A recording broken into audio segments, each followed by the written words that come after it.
Making his way now to be screened by the 9th Senate is Isa Ali Ibrahim Sheikh Pantami, Director General and CEO of the National Information Technology Development Agency, NITDA, in Nigeria.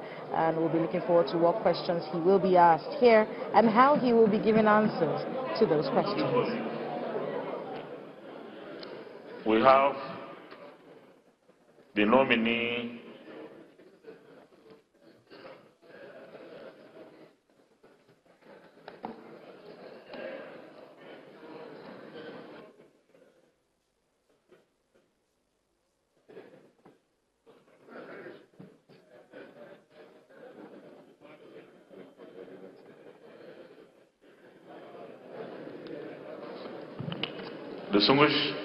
distinguished colleagues.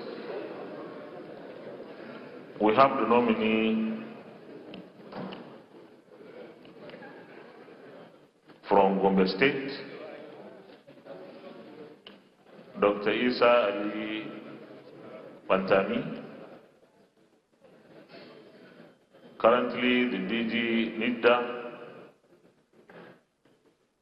the National Information Technology Development Agency. On behalf of my colleagues, let me welcome you to the Senate chamber, and we have your CV, but you can emphasize on those things in the CV that you think need special note by the Senate, and you can also say any other information that you think will be helpful but have not been included in the CV. You can address the Senate. Thank you. Thank you very much. The President of the Senate, Dr. Ahmad Lawal, the Deputy President of the Senate, distinguished Senator Ovi Omo Agege, all other principal officers here present, distinguished senators from my beloved state, Gombe State, distinguished Senator Muhammad Danjuma Goje, distinguished Senator Saidu Alkali, distinguished Senator Amos Bulus, Chairman of my committee, distinguished Senator Abdul Fattah Buhari, other distinguished senators here present, my friends and associates that join me on this, to this distinguished chamber, good evening, and may peace, mercy, and blessings be upon you. Mr. President, sir, I begin by thanking Almighty for blessing me with this golden opportunity to be here in this distinguished chamber today. Then I use the opportunity to thank the President of the Federal Republic of Nigeria, President Muhammad Buhari, for finding me worthy of this nomination to be part of his cabinet. I also use the opportunity to thank this distinguished chamber for the opportunity given to me to appear before respected personalities for the screening. I consider this as an honor and I appreciate it. My relationship with this respected chamber has been cordial from the time I joined the National Information Technology Development Agency. At official level on one hand and personal on the other, we maintain a very good and cordial relationship that it helped me significantly in promoting and transforming the IT sector in the country. Briefly about my personality, I was, according to my father, I was born and grew up in Pantami quarters of Gombe local government in the Gombe state. around 20th of October 1972, I was enrolled into a traditional school that we call Sangaya School, or An School, where I spent more than 4 years there. Later on, I was admitted into primary school, then secondary school, Government Science Secondary School, Gombe. After secondary school, I was sent again to another town where I spent 3 years acquiring religious knowledge. After that, my father sent me to university, a federal University of Technology, Abubakar Tafawa Balewa University, Bauchi, where I studied computer science as my first degree. After the first degree, I was retained by the university to teach. From the university there, I got my MSc in computer science. I also got MBA in technology management. Later on, I moved to the United Kingdom. I had the privilege of attending Robert Gordon University in Aberdeen, Scotland, United Kingdom, where I got my PhD in oil and gas computing. During my stay in the Aberdeen, I had the privilege of teaching and supervising students on the graduate level. After that, I was contacted by Saudi government, where I got an opportunity to go there and teach at the prestigious International Islamic University for 2 years.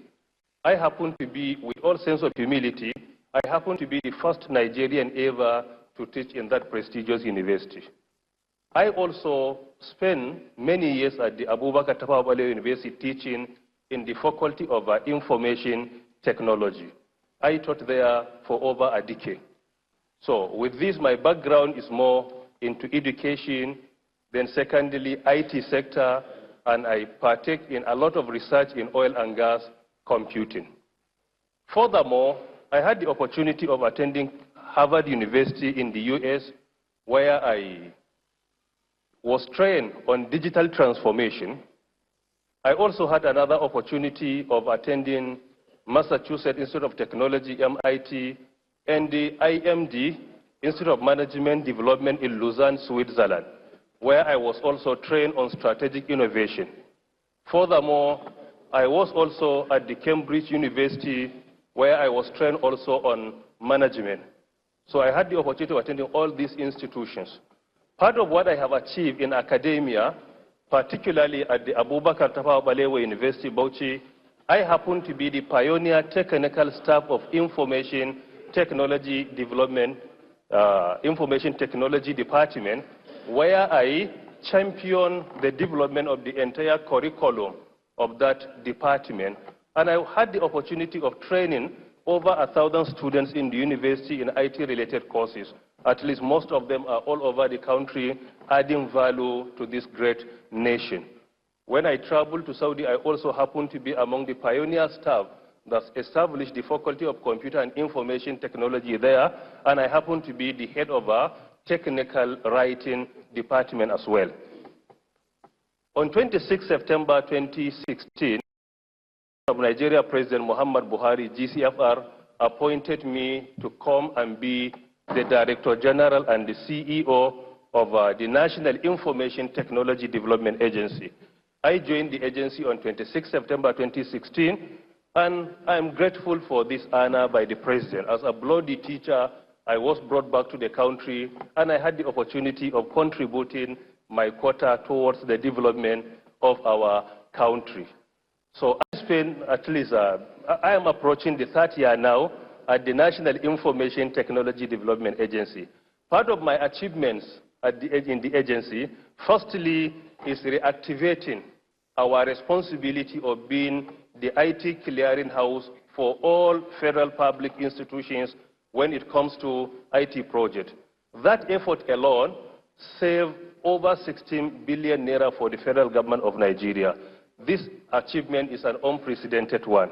With all sense of humility, I believe that this is something that if it is maintained, it will go a long way in reducing the percentage of IT project failure in the country. Furthermore, part of what we have achieved at the National Information Technology Development Agency within this time frame, we had the opportunity of trying to make sure that we enforce our local content policy meaning that we are not in any way allowed to patronize foreign IT equipment until and unless if we are convinced beyond reasonable doubt that we have no capacity to do it in Nigeria. But as long as we have the capacity to produce any, or to manufacture, or to develop any software or hardware, then the importation is not allowed. Through that effort alone, what we have achieved in 2017 is unprecedented. In 2013, before I joined the agency, the patronage of our local computers is around 82,000. In 2014, is 92,000.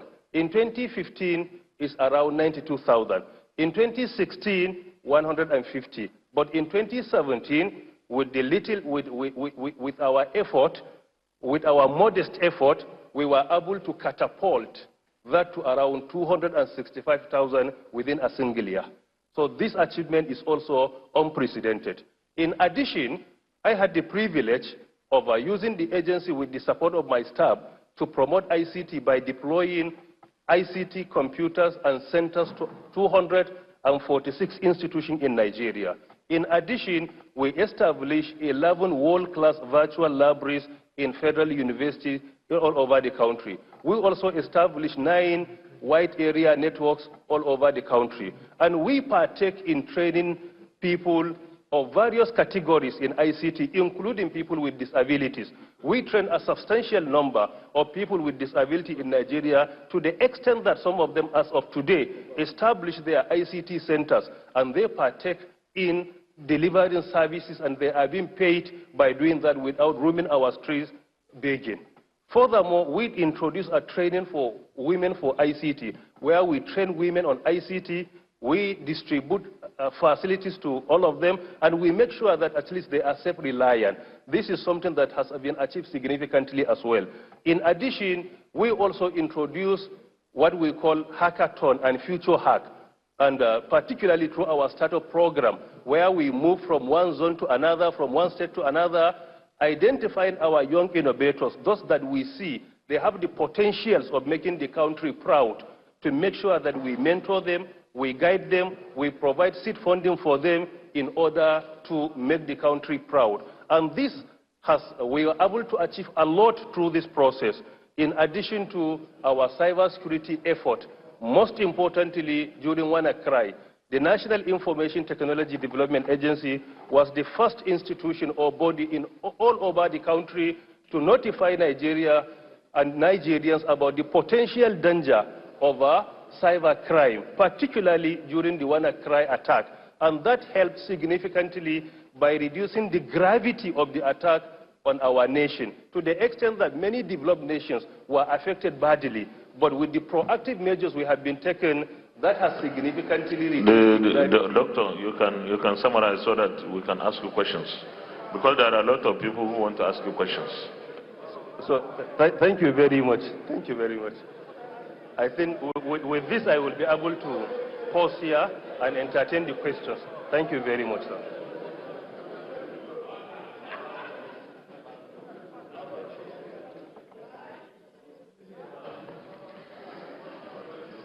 The Deputy Leader of the Senate. Thank you, Mr. President, and my distinguished colleagues. First of all, let me congratulate the nominee on your nomination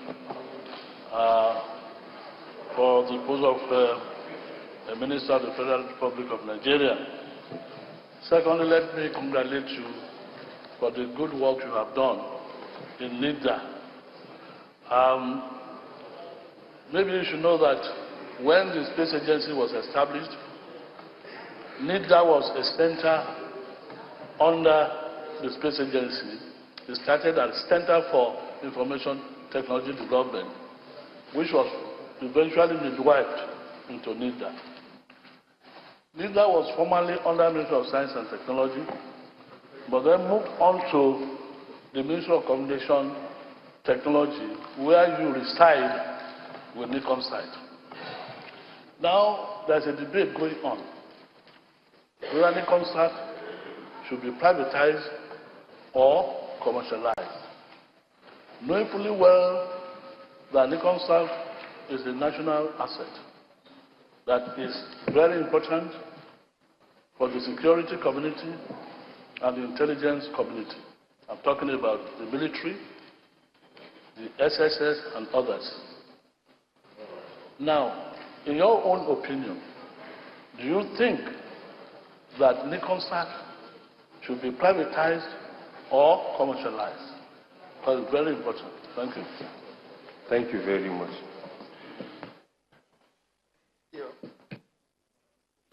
Senator Mohamed Adamaloro. Thank you, Mr. President, sitting in the chair, distinguished colleagues.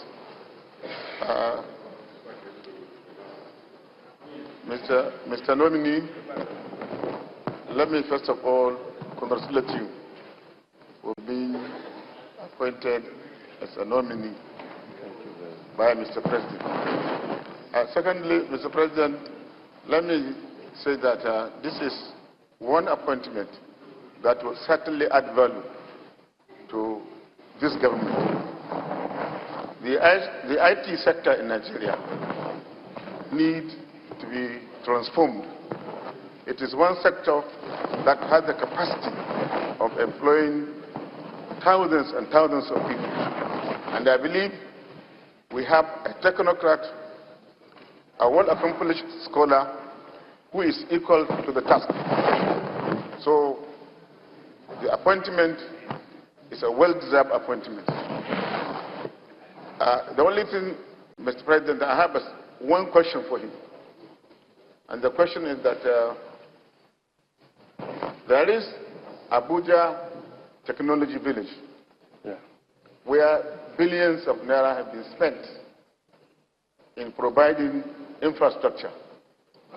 And this technology village is meant to invite foreign firms to come and establish business in Nigeria, IT business in Nigeria, employing Nigerians, developing hardware and software. And getting to about 15 years now, everything has been provided in that village. Unfortunately, we haven't seen companies coming to start up businesses. In the event that you are confirmed as Minister for Information and Communication, how do you intend to utilize such important facility, having spent billions of naira of public money? Secondly, Mr. President,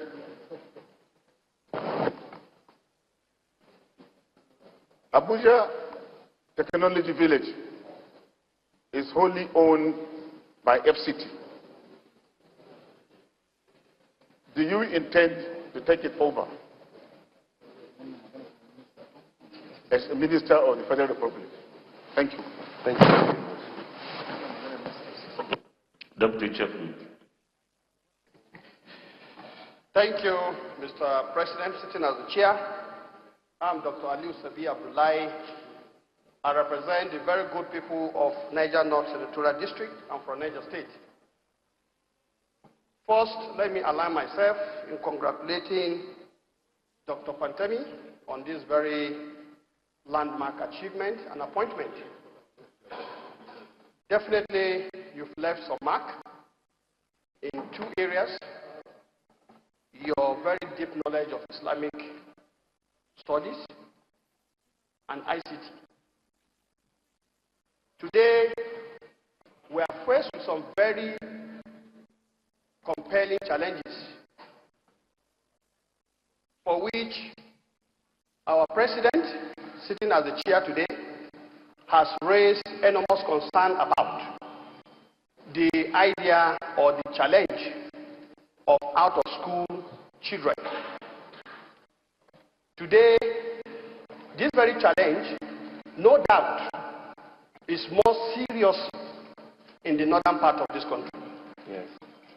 And you come from a very conservative northern community, and so you understand the key issues, the drivers, and the challenges of how this problem has come about, and perhaps why this problem is persisting.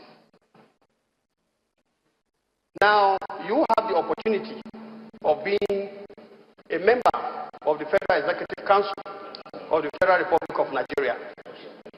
Within this context, I want to know, what will you be bringing to the table so that the government will be able to bring a very lasting solution to this problem?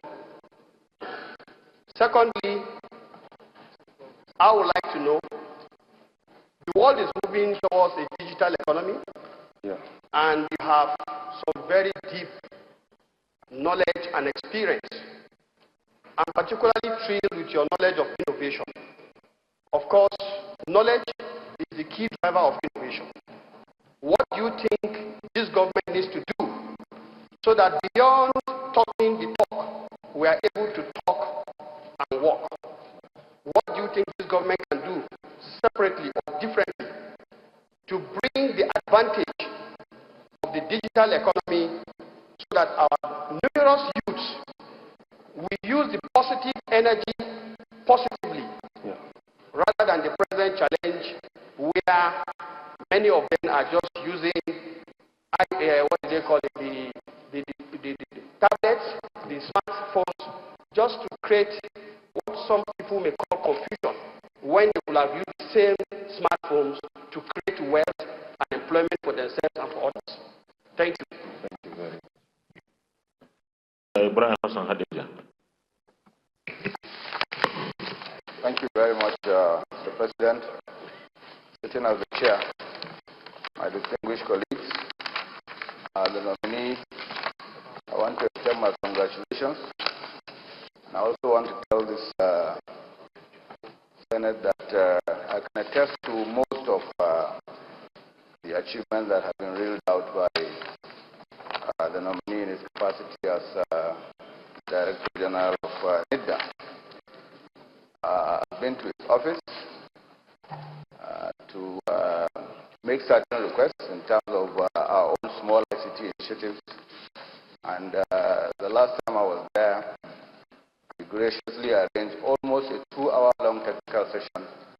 At the end of the day, I think we acceded to almost all 7 of the requests that we went with, including arranging the this Women in ICT Initiative training in Jigawa, where as hosts we were given maybe a reasonable number of slots for some of the girls that were trained there for over 5 weeks.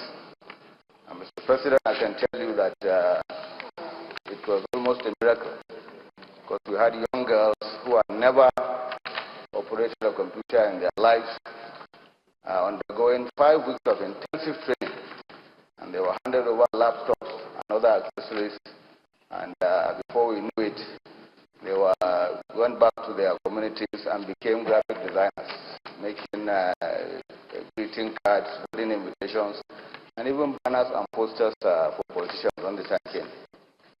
I also know that under his watch, I think the mandate of NIDA was made manifest. A lot of us didn't even know what NIDA stood for in the past. I have a question for the nominee.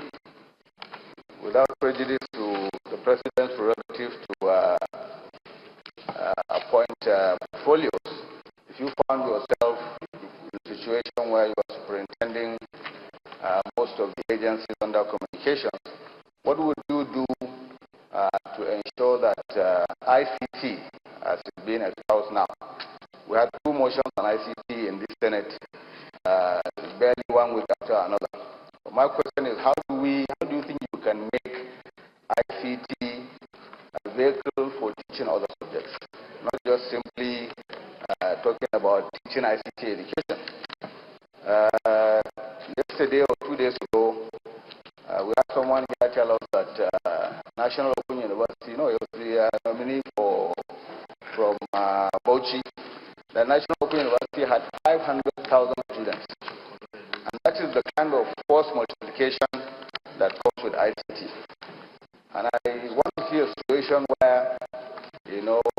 the technology itself is used to deliver content, especially in the light of the acute teacher shortage we have in Nigeria. So that we can help states like Borno, who have invested a lot in equipment and technology that is now offline. And maybe while you are at it, you can also see a way to compel our telcos to provide some of that service. They already have the infrastructure, they have 3G and 4G everywhere. And I know in most countries, as part of their CSR, actually provide free internet connectivity to schools. South Africa as an example. So we can have that connectivity in our primary schools. Maybe we can find a way to level the playing field for teachers. One teacher teaching several classes or even several schools at a time. Anything is better than the kind of situation we have at the moment. Thank you very much, Mr. President.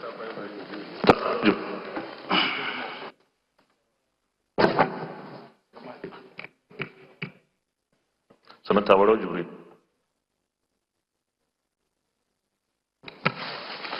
Thank you, Mr. Chairman. I am Senator Barrow Jibril of the Canada. Mr. Domini, I am fascinated by your resume. It shows you have a very, very good pedigree. In any case, you are well known in this country. One does not need to look at your resume before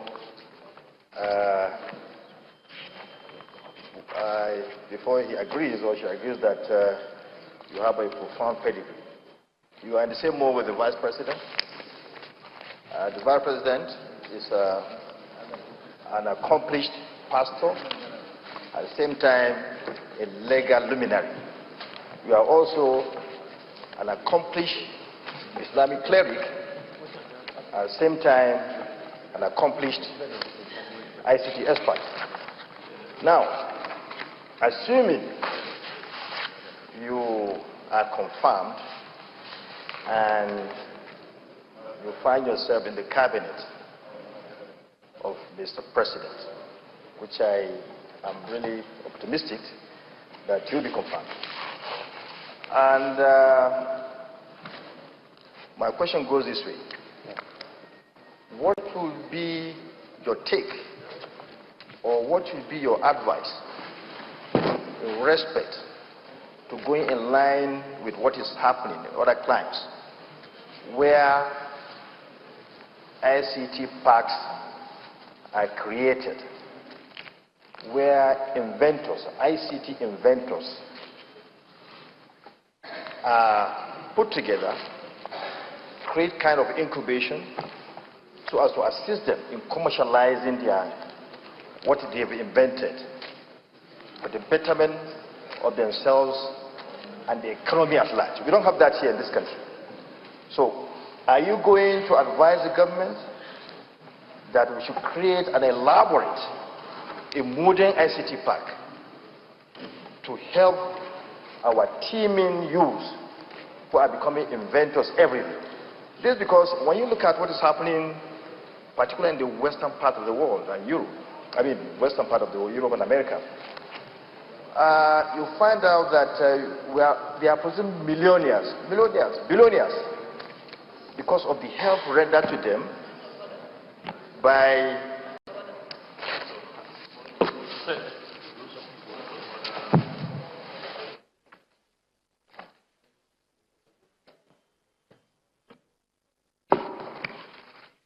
Mr. President, sitting on the chair, my order is Order 53.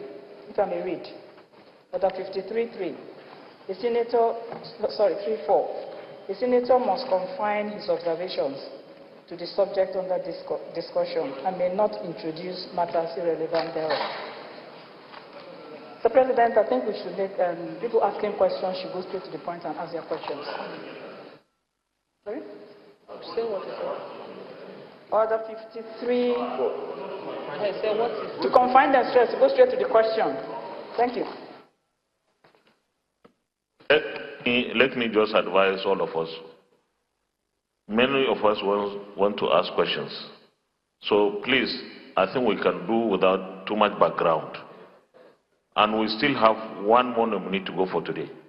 So let's please do away with background, go straight to the question so that we can take many of our colleagues' questions. So you can ask your question, please, straight.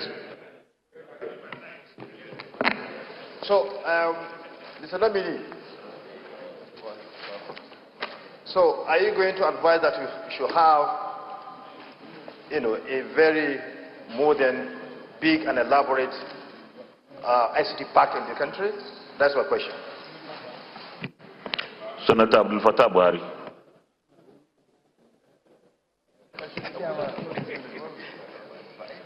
Thank you, Mr. President. Distinguished colleague, Buhari Abdul Fattah.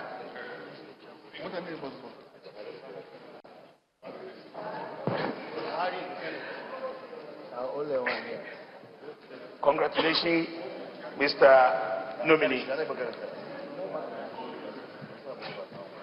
If you recall, I traveled to a lot of countries with you. In South Korea, one incident happened.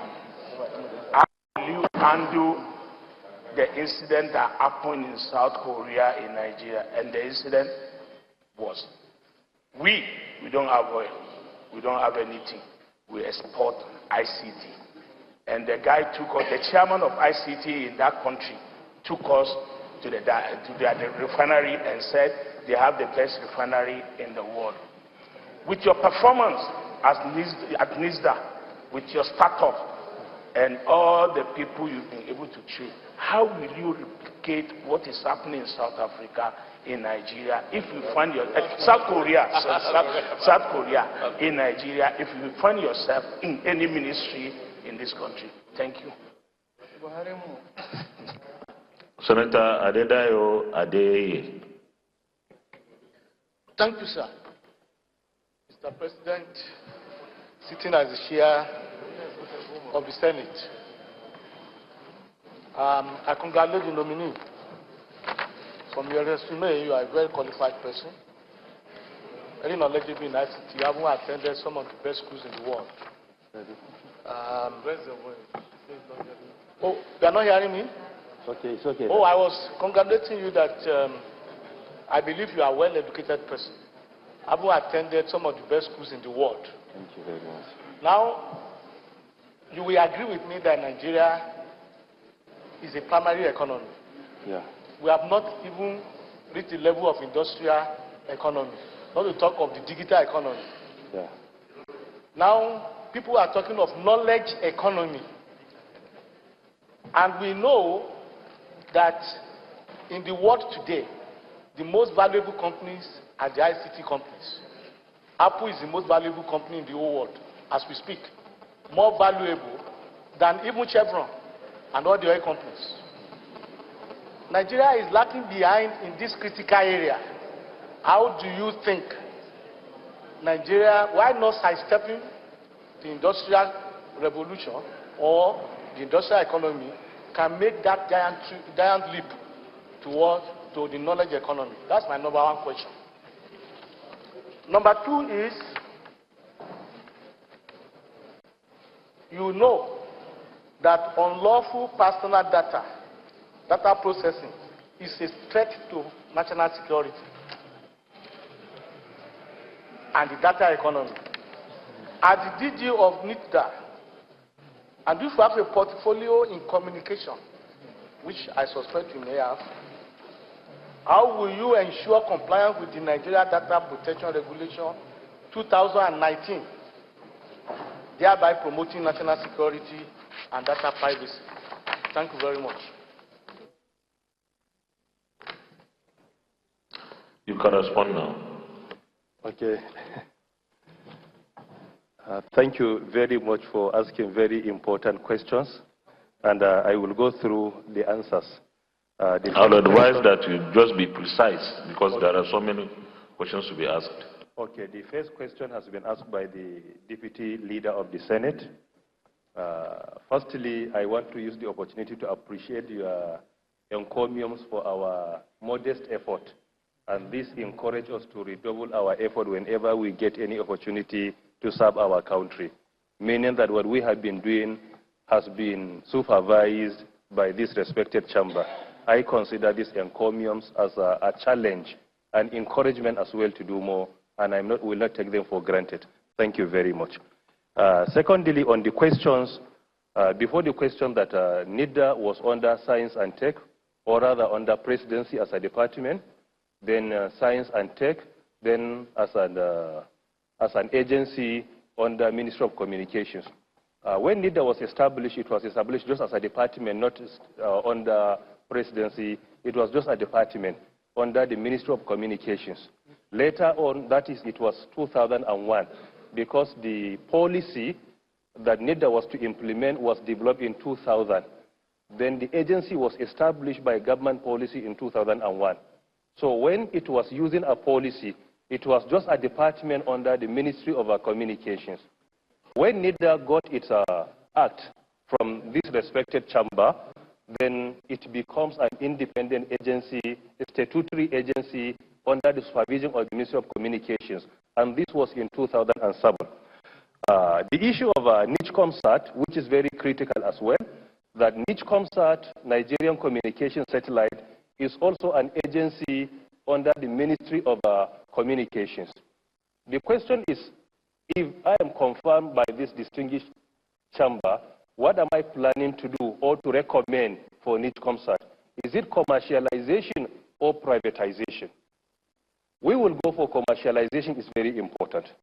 Firstly, because of the fact that many Nigerians look at NICHCOMSAT only from the perspective of generating revenue, while the role that NICHCOMSAT has been providing in terms of security in this country cannot in any way be quantified. For example, around 2010, 2011, 2013, in Northeast, most importantly Borno and Yobe, there wasn't any network of NTA or Airtel or any other telecoms. Only NICHCOMSAT was providing all the satellites required by our Air Force. At that time, the whole Northeast, most importantly security agencies, were relying on NICHCOMSAT for all their satellites in order to attack or to prevent themselves from attack or to strategize. The role NICHCOMSAT has played here, it cannot be quantified using money. So firstly, when we talk about NICHCOMSAT, let us look at the role the agency has been playing in terms of supporting our security institutions to deliver their mandate.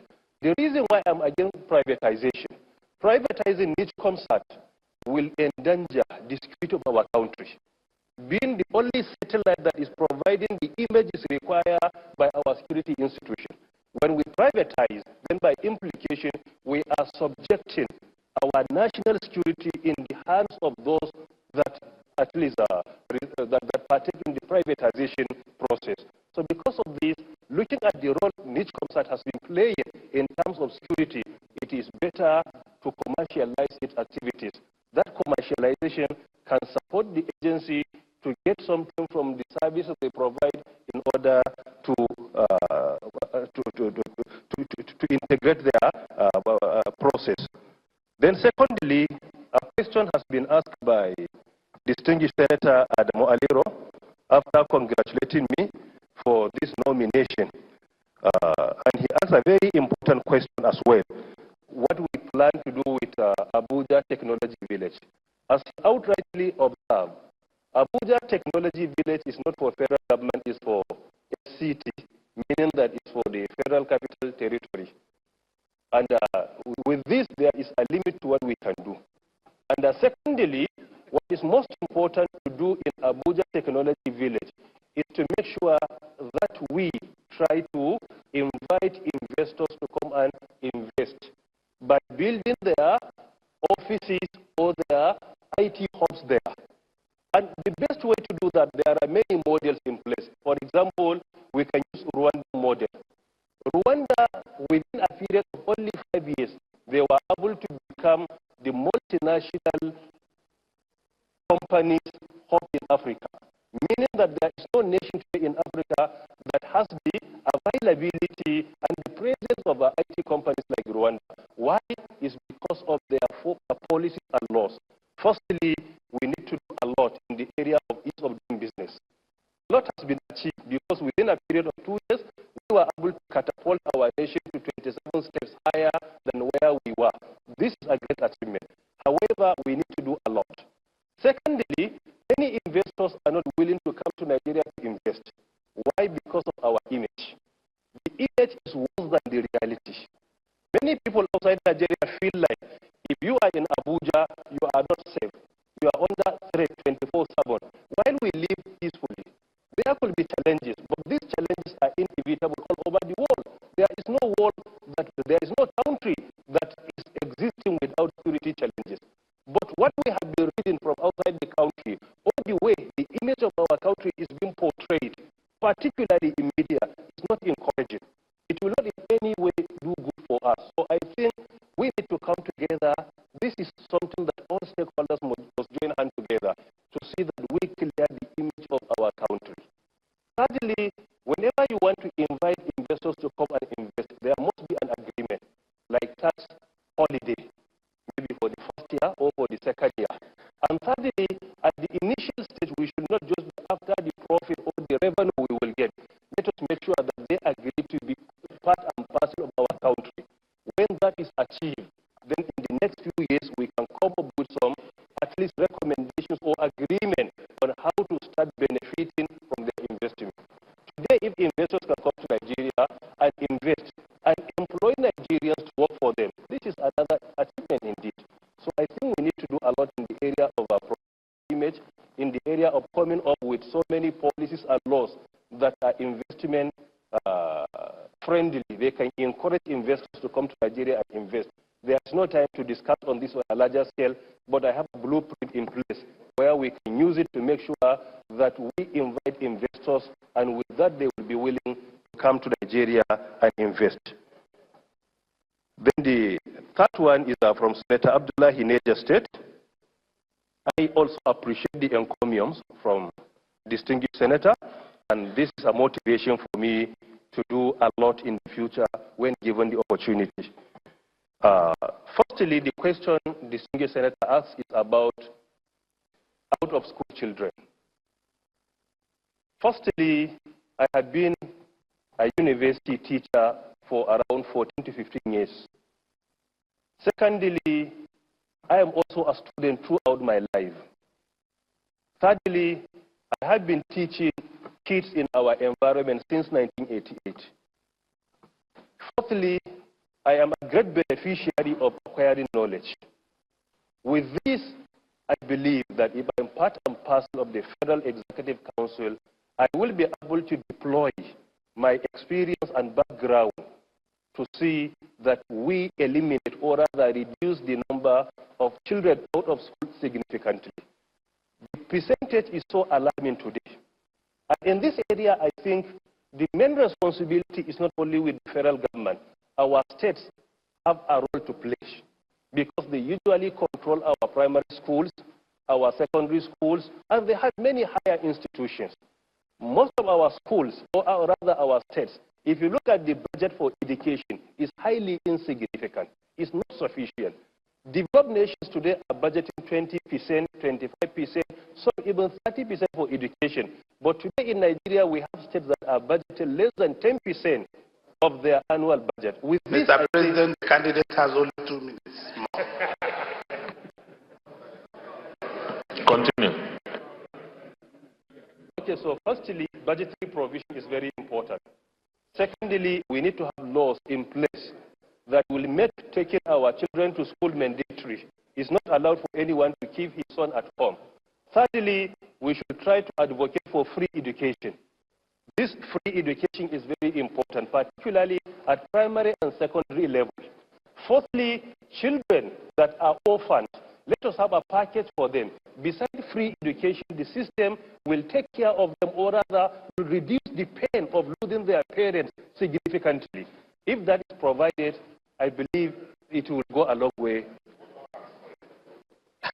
Number 3, my respected brother, the question asked by distinguished Senator Ibrahim Hassan of Jigawa, I think about the issue of not only providing ICT for our schools, how can we use ICT to be the method of our teaching. I already have a blueprint in place for that, what we call digital literacy. The whole country must embark on a journey of digital literacy. Today in Nigeria, you can have, see, with due apology to civil servants, we have many civil servants that do not know how to operate computers. So you cannot come up with a policy of digitalizing everything or making computers to be the way of teaching while there are teachers that are yet to learn how to operate computers. So firstly, our digital literacy should be those that are teaching, we should teach them for a period of time. After that period of time, we make sure that using ICT facilities, most importantly in our towns, before extending to villages, is mandatory. So that exam will be online, teaching will be online. When we make that mandatory, we can continue to expand to other local governments and our villages within the period of even 10 years or thereabout. In place, we can use what we call LKJ model. LKJ model is a combination of 3 cities where you can customize the 3 models in one place and deploy it. Then number 5, question asked by distinguished Senator Barau Jibrin. I'm in support of creating many IT hubs. Currently, we have established around 7 IT hubs in Nigeria. This is very important. Then number 6, question asked by Senator Abdul Fattah Buhari, Oyo State. The best way we can do that, time up, to copy South Korea, firstly, we need to learn what we call mentor and mentor. Mr. President, his time is up with 11 minutes.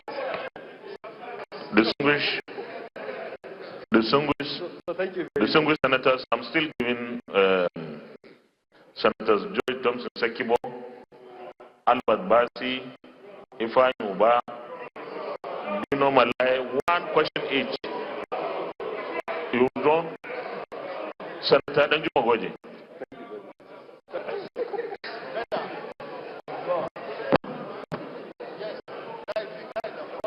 Thank you, Mr. President, in the chair. I stand here today as a very proud person. I'm very proud because before the interview of these candidates, whose only one side you have part, because he has 2 sides, and I think it's very important to emphasize the other side. He's a computer scientist, you have heard that, but he's also a man of very, very high integrity and a very, very good, excellent, well-known Islamic scholar and preacher. So he has 2 sides. So when we bring these 2 sides together, Mr. President, your earlier statement about the 2 caucuses, the other caucuses, Oyo and which one? Delta. I think I'm not entering the chamber. I think we'll comfortably lead the other 2. I have little to say because by his presentation and performance, the chamber is okay. And no, Mr. President, I am not finished. This is the first nominees so far, and I think we have cleared up to how many? More than 20. People raise their hands, they are recognized up to 5 of them, and they will do their questions because those questions might have been answered through the submission of the nominee. Very, very, very excellent. I'm very proud. So, on behalf of the caucus of Gombe State, 3 of us, and on behalf of Gombe people, we are unanimously grateful to Mr. President for recognizing this very, very special talent and bring him to limelight. We totally endorse his nomination and we pray to God, Allah subhanahu wa ta'ala, to continue to guide him and raise him higher and higher and higher and higher. Thank you very much. I so submit. On this call, I will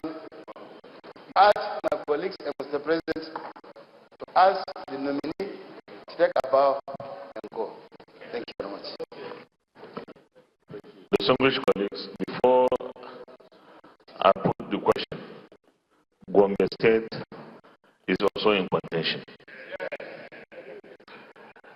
I think the other side that nobody asks any question, I will not ask a question but just comment for 1 minute. The nominee indicated he also has an oil and gas background. I think that will be a very valuable disposition and experience for us when we'll start working on the PIB. We'll all recall that I said this time around, since we have tried individually in different arms of government and all failed, the executive tried it alone, they didn't get it. The legislature tried it alone in the Senate, in the National Assembly, we didn't get it. Then we need to come together. We may get it. And experiences and training like his will come handy, I am sure. With these remarks, let me put the question that is it the view of the Senate that the nominee, having answered all the questions satisfactorily, takes a bow and go? Those in favor say aye. Those against say nay. The ayes have